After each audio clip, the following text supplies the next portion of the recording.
a questão. Não sei se tem algo a dizer. Bom, assim, eu não sou um especialista no assunto, mas a minha percepção, pronto, para além do que os outros colegas já disseram, e concordo, por vezes também penso que, como é que eu ia dizer, haverá alguma motivação social, digamos, porque normalmente quem faz este tipo de atentados ou este tipo de ações são normalmente pessoas que não têm muito a perder ou nada mesmo a perder.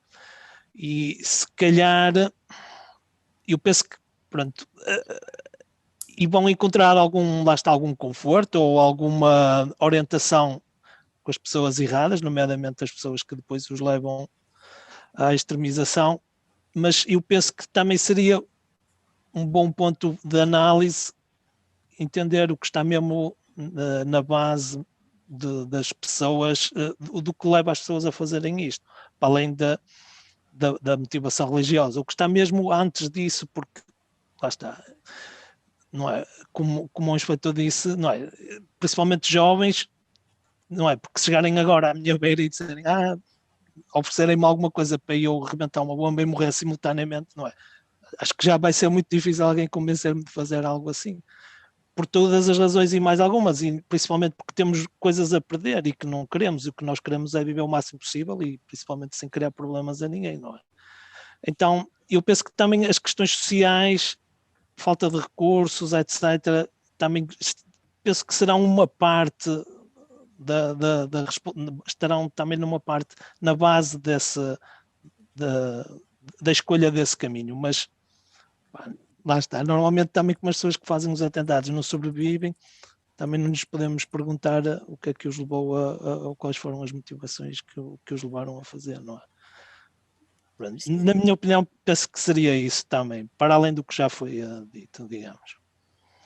Muito obrigada. Professora, tem algo a intervir? Sim, eu queria fazer uma questão, pegando, enfim, já me adiantando um bocadinho para o período de debate, e queria fazer uma questão, pegando precisamente nesta questão sociológica deste novo terrorismo e deste movimento na Europa, sabendo que grande parte dos últimos atentados na Europa já são perpetrados por, enfim, pessoas que vivem nos países onde eles aconteceram, portanto já são pessoas de segunda geração que vivem nesses países e, portanto, pegando naquilo que o Hugo dizia, poderíamos ter aqui ou não um fenómeno social de pessoas jovens, nomeadamente, que se sentem, enfim, isolados, abandonados pelo sistema, eventualmente revoltados com a situação onde vivem e que muito facilmente estão a alinhar nesta fileira tão radical. O que é que se pode fazer, o que é que as forças de segurança podem, como é que podem atuar nestes casos? O que é que Dr. Paulo Batista, não sei se quer dizer alguma coisa em relação a isto, uma vez que se fala aqui muito também da questão da imigração e da falta de, eventualmente até de integração destas pessoas, como é que as forças podem agir neste sentido, ou se as forças de segurança não são suficientes para resolver este problema, se é preciso os próprios Estados terem aqui formas de integração dos imigrantes, nomeadamente, que evitem este tipo de situações. Sim, a questão das políticas de integração é fundamental, porque, na verdade, como, aliás, foi bem explicado, estes fenómenos de radicalização partem do contacto com indivíduos, portanto, a maior parte das vezes pessoalmente, não é? Pessoas mais frágeis, jovens muitas vezes, desejosos de combater ou de combater, era uma fase posterior, mas também acontece que vão para palcos de combate mesmo, portanto, nomeadamente quando a guerra esteve mais acesa na Síria e no Iraque com o Estado Islâmico, havia jovens que iam da Europa, e ainda vão, mas numa fase iam bastante, que eram radicalizados aqui e que depois iam mostrar o que valiam para estes palcos de guerra como combatentes. Como eu disse hoje até, uma das principais preocupações é precisamente essa, porque estamos a falar de jovens, muitas vezes, em situação de fragilidade, e não são só imigrantes, mas muitas vezes são estes imigrantes mal integrados, muitas vezes de segunda e terceira geração, que precisamente ficam mais sensíveis e, portanto, mais, digamos, também suscetíveis de ser captados por essa gente que os radicaliza de diversas formas, como aliás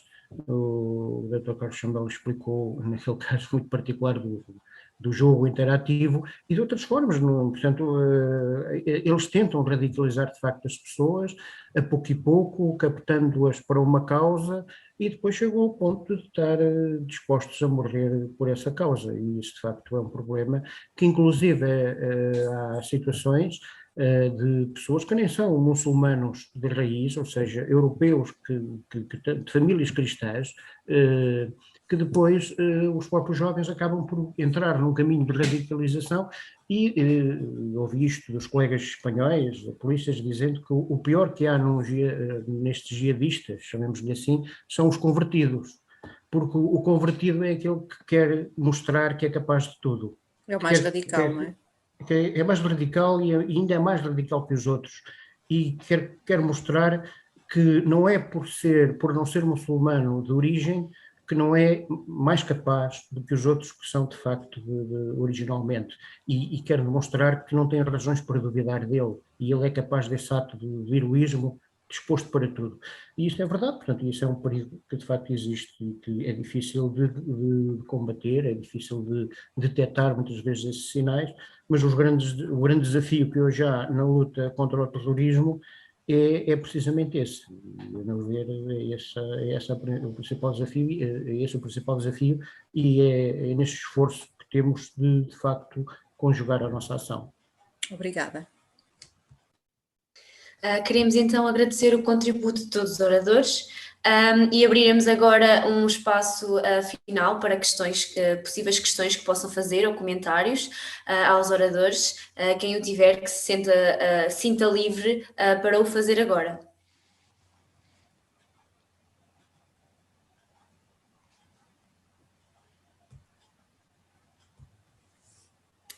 Se ninguém tem perguntas, eu tenho muitas. Exatamente, tenho muitas. esteja à vontade. Eu vou pôr... já há mais alguém que levantou a mão, António. Eu queria pôr uma pergunta muito, muito objetiva ao Dr. Carlos Chambel e Paulo Batista. Peço desculpa, Hugo, mas temos que aproveitar aqui a presença das nossas forças de segurança para fazer muitas perguntas e esclarecer muitas curiosidades. Esta questão de Portugal ser um país, enfim, muito apetecível para os turistas, e temos tido muitas chegadas nos últimos anos, isto também trouxe aqui alguma insegurança acrescida. É preciso um cuidado maior por parte das forças de segurança, sabendo à partida, e como disse muito bem o Dr. Carlos Chambel, que muitas vezes os terroristas aproveitam-se destas aglomerações de turistas e, enfim, para resolver aqui estes objetivos estratégicos de atacar a economia e atacar o poder instalado.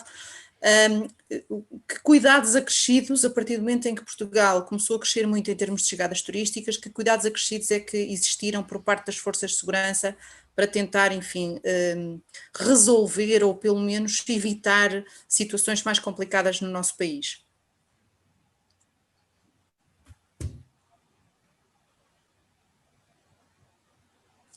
Não sei quem é que pode querer responder, doutor. Não conseguimos mesmo. Doutor Paulo Batista, se calhar pedíamos-lhe para tentar responder, uma vez que perdemos, creio, aqui a ligação. Sim, pronto, eu acho que o Dr. Carlos Chambel estava a referir aquilo que eu julgo que seria a atenção que é dada precisamente a tudo o que são sinais de perigo, chamemos-lhe assim, face a esta ameaça, e a necessidade de acompanhamento de tudo isso, quer os fenómenos onde potencialmente possam acontecer atos terroristas, por exemplo, numa festividade, num ajuntamento, num evento importante. Normalmente esses alvos são mais apetecíveis, em lugares estratégicos que tenham que ver, por exemplo, com depósitos de abastecimento de água, de barragens de eletricidade, etc. É dada uma especial atenção a esses locais e a esses, digamos, fenómenos, os ajuntamentos de pessoas. O turismo é aqui também sempre algo que é acompanhado com muito cuidado, precisamente para evitar que aconteça. E depois tudo isto é com base na cooperação. Temos, de facto, em Portugal e nos outros países também é assim, diversas entidades que trabalham na área da segurança, serviços e forças de segurança, e outras entidades que têm as responsabilidades, e, portanto, a solução foi aquela que eu referi, o Dr. Carlos Chamal também, que foi a criação da Unidade de Controlo Antiterrorismo, que é uma unidade de coordenação, não é controlo, mas é coordenação antiterrorismo, onde as várias entidades se juntam de uma forma periódica ou sempre que for necessário, e o canal está sempre aberto para trocar informação de uma forma segura. Qualquer sinal que uma força tenha que de algo, de um indivíduo, de um facto que seja suscetível de alguma desconfiança, é partilhado, todos vão à procura de aprofundar mais a informação e muitas vezes consegue chegar de facto a situações limite em que é necessário atuar, pelo menos preventivamente, para evitar que algo suceda. Pronto, é o que vamos podendo fazer e também em colaboração com as outras entidades, porque aqui também há muita coordenação a nível, por exemplo, europeu e não só, e dessa forma tentarmos evitar que sejamos alvo de um atentado terrorista, estando cientes de que ele pode acontecer sempre, por mais cuidados que haja, mas temos que fazer a nossa parte, e temos precisamente para até criar um ambiente de confiança nas pessoas. Portugal tem sido, felizmente, poupado a atos terroristas nos últimos tempos.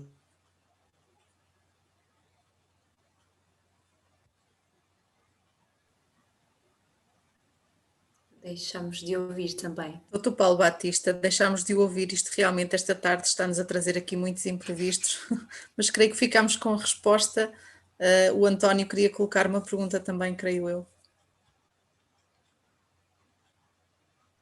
Sim, a pergunta que eu tenho é para o Dr. Paulo Batista, não sei se ele vai conseguir voltar.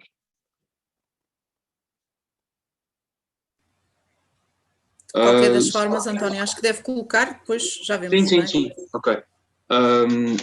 Se o Sr. Paulo Batista, quando falou no perigo dos convertidos serem mais radicais e quererem se provar perante a comunidade que os acolheu, achei interessante se conhecem, se existem casos conhecidos de ex-extremistas ou ex-radicais que se reconverteram às forças do bem, entre aspas, e estejam a atuar com uma grande força de se provar, mas desta vez pelo bem.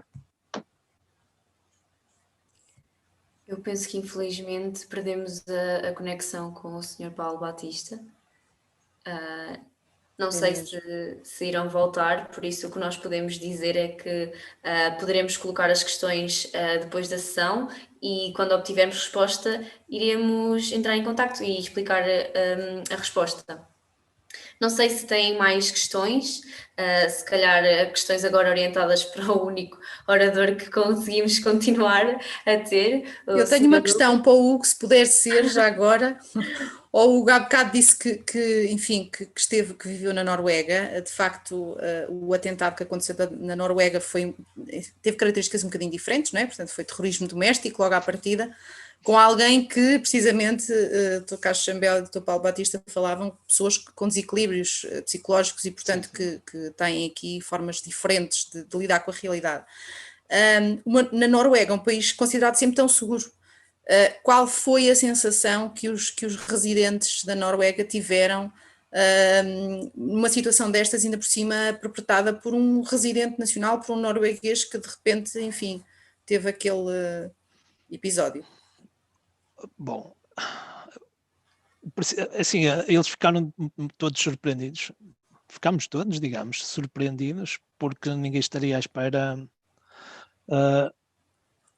ninguém estaria à espera de algo assim, mas claro, depois com o tempo, quando se percebeu que realmente a pessoa em causa tinha distúrbios mentais e pronto, tinha tinha alguns problemas, de certa forma, pronto, perceberam o que estava por trás do sucedido, mas sem dúvida, ainda hoje, não é? Atualmente eles no dia fazem uma espécie de memorial.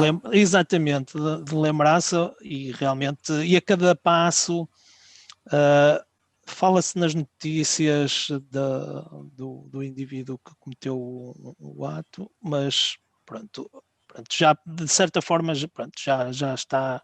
Já passou o choque inicial. Exatamente, já foi ultrapassado, mas Pronto, fica Ficou ali sempre a na memória. Exatamente. E principalmente por ser assim um país calmo e sossegado, quando acontece algo é sempre mais chocante, digamos. Claro. E pronto, e afeta um pouco mais as pessoas, mas isso não é. Pessoas más há em Claro. todo lado, não é? Ninguém está livre. Claro. Obrigada, Hugo. António, creio que já temos o Dr. Paulo Batista connosco, pode colocar a sua pergunta. Olá, Dr. Paulo Batista. A minha pergunta é, quando falou no perigo dos convertidos serem mais radicais e mais extremistas, por se quererem provar perante a comunidade que os acolheu, achei interessante se conhecia alguns casos contrários de ex-extremistas ou ex-radicais que agora se queiram provar na sociedade boa, entre aspas. Sim, eu, antes de mais, peço desculpa, fiquei desconectado devido a um problema, acho eu, aqui meu, no meu computador. Sim, também há casos desses, felizmente. Felizmente há pessoas que passaram por situações de radicalização e que depois, portanto, voltaram atrás. Também há um trabalho feito e que tem sido acompanhado, aliás, tem havido um trabalho de acompanhamento de algumas situações com vista a ajudar as pessoas a sair desse campo de radicalização. Temos mesmo pessoas que estava a falar daquilo que atualmente mais nos preocupa, que é precisamente os combatentes isolados, ou os lobos solitários, como também usa aqui no jargão desta atividade do extremismo, que vão para palcos de combate e que depois querem fugir de lá. Mulheres, inclusive, é que vão com eles, e mulheres que também se radicalizam, e que depois veem que aquilo de facto é algo que não estavam à espera, porque têm na ideia algo, idealizaram algo muito ligado, se calhar, à questão religiosa, à salvação, a tudo isso que vem de um certo fanatismo religioso em que a pessoa entra, e que depois descobrem que afinal as coisas são diferentes, são maltratados, exigem deles muito e regressam dispostos a abandonar essa causa porque descobriram que afinal estavam errados. Há muitas situações dessas, felizmente, e é preciso acompanhá-las e apoiar quem de facto já esteve nesse mundo e quer sair dele. Ok, muito obrigado. Eu creio que no limite nos sentimos mais descansados e mais seguros. Com estas informações percebemos que há aqui de facto toda uma envolvência e uma série de forças que trabalham nos bastidores para nos deixar mais seguros. Eu acho que o António ainda tem mais uma pergunta. António, por favor, para finalizarmos, creio eu. Ok, eu queria perguntar a todos se, como ao longo da história a guerra era a norma, havia períodos de paz, mas sabia-se que a guerra ia voltar. Eu queria lhes perguntar se num futuro próximo imaginam a possibilidade de guerra ou se está fora dos planos da humanidade. Bem, posso começar eu por dizer que a guerra julgo que é algo que historicamente acompanhou sempre a história, portanto a evolução humana, e eu julgo que nunca estamos livres disso. Aliás, temos hoje no mundo diversas guerras, e algumas bastante graves, e estamos a falar de terrorismo, aquilo que se passa na Síria, e noutros palcos da guerra do mundo, ou até no Mali, no Chad, no sul do Sudão. Portanto, há situações de conflito, conflitos regionais, é verdade, que não têm uma escala muito grande em termos mundial, mas que são conflitos que temos em permanência, e inclusive aquela guerra que temos na Síria é uma guerra com envolvimento de várias potências. Está lá a Rússia, os Estados Unidos de vez em quando também gostam de ir lá fazer qualquer coisa, os franceses estão lá em permanência e a disputar com a Rússia e com a Turquia também, a querer mostrar quem é que tem mais serviço e quem é que controla melhor as coisas, e portanto eu julgo que a iminência de uma guerra não está felizmente presente hoje, porque antes de chegar a uma guerra há naturalmente sinais, conflitos de natureza política, disputas de território, etc. E felizmente para chegarmos à guerra, isso há um caminho e é uma situação limite, mas julgo que não estamos livres disso, até porque o radicalismo que cresce, mesmo político, aqui na Europa, quer de direita, quer de esquerda, os populismos, sobretudo, que hoje estão aí, portanto, podem nos conduzir efetivamente a isso. Isso é a minha opinião. Muito obrigado. Obrigado.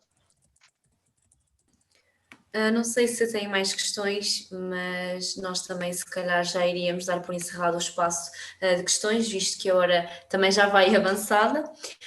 Queremos dar assim como terminada a sessão de risco de terrorismo das Jornadas de Turismo e Segurança.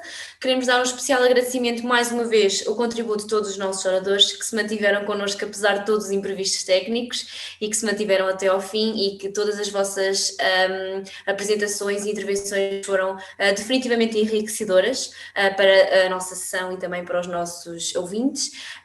E assim despedimos-nos de todos, deixando o convite para assistirem às próximas sessões. Muito obrigada a todos. Obrigada. Adeus. Boa tarde. Boa tarde.